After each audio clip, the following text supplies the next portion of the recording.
Now, in Ukraine, Russian forces are continuing their push in the east of the country, a day after President Putin told parliamentary leaders in Moscow that his offensive was yet to begin in earnest. Russia switched its focus to Ukraine's eastern Donbas back in March after a failed bid to capture the capital, Kyiv.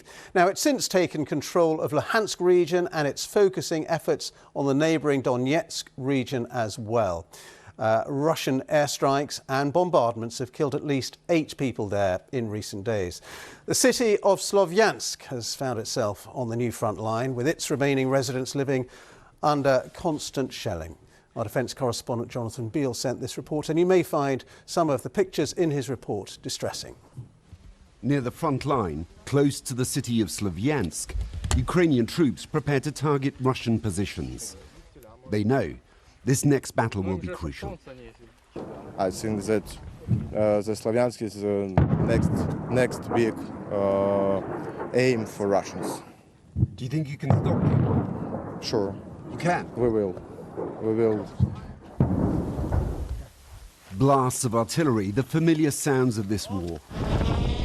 But there's also a quieter, harder to see battle involving drones and electronic warfare, jamming and tracking signals. The Russians have a lot of stuff for blocking the drones, for blocking the signal with the remote control, with the camera and so on.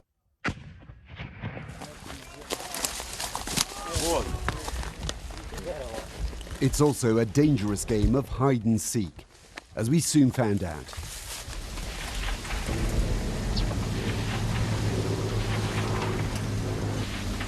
Just hearing some sound of aircraft. They've told us, the Ukrainian soldiers here, to take cover under the trees.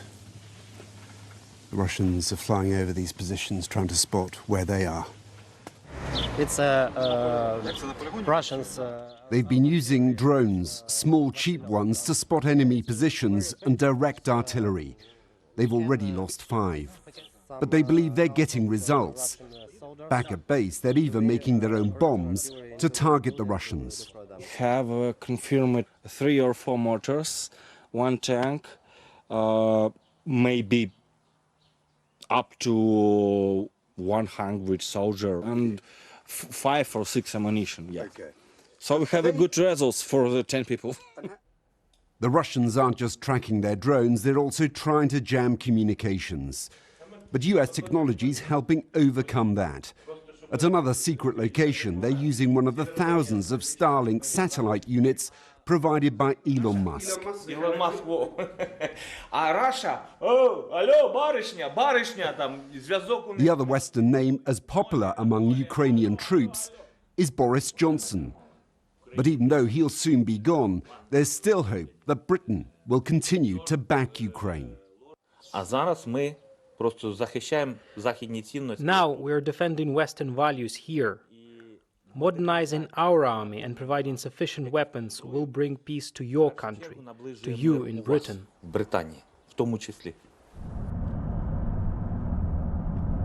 Russia's already targeting the city of Slovyansk. It still outguns Ukraine and has the advantage in electronic warfare. Homegrown ingenuity and Western support is making a difference. But is it sufficient to halt the Russian advance? Jonathan Beale, BBC News, the Donbas. And finally tonight, some rare uplifting news amid the destruction and despair in Ukraine. When 16-year-old Vladislav Burayek went missing in April, his father Oleg feared the worst. He spoke to ITV News shortly afterwards and told us that his son was being held by Russian forces, that he didn't know if he would ever see him again. But remarkably, there is a happy ending, as Lucy Watson reports. Every second watching this black car drive towards him must have felt like hours.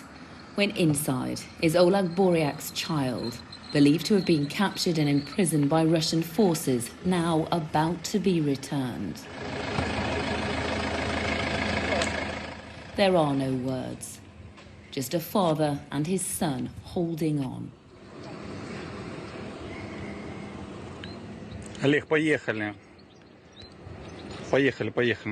There was even gratitude for the people who brought Vladislav back, whoever they are. We have him now. He's coming back home. Driving away, the relief and joy were clear. Vlad's arm doesn't move from around his dad. Everything is good. I'm well and alive. I'm happy and joyful to be coming back to my homeland. Vlad went missing back in April, thought to have been abducted by Russian troops at a checkpoint in the south of Ukraine. ITV News spoke to Oleg back then. I know for a fact that he is in a prison cell, but Russian negotiators let me speak to him today. He keeps asking me, when will they let me go? When will you come and get me? Oleg believed his job as a government official was the reason his son was taken. No details are being shared today about where or who exactly held him or why he was released. It's part of the conditions. In towns and villages across this country being destroyed by war, there is rarely good news. But this reunion needs seeing. Lucy Watson, ITV News. And that's a beautiful, uplifting story to end our programme tonight.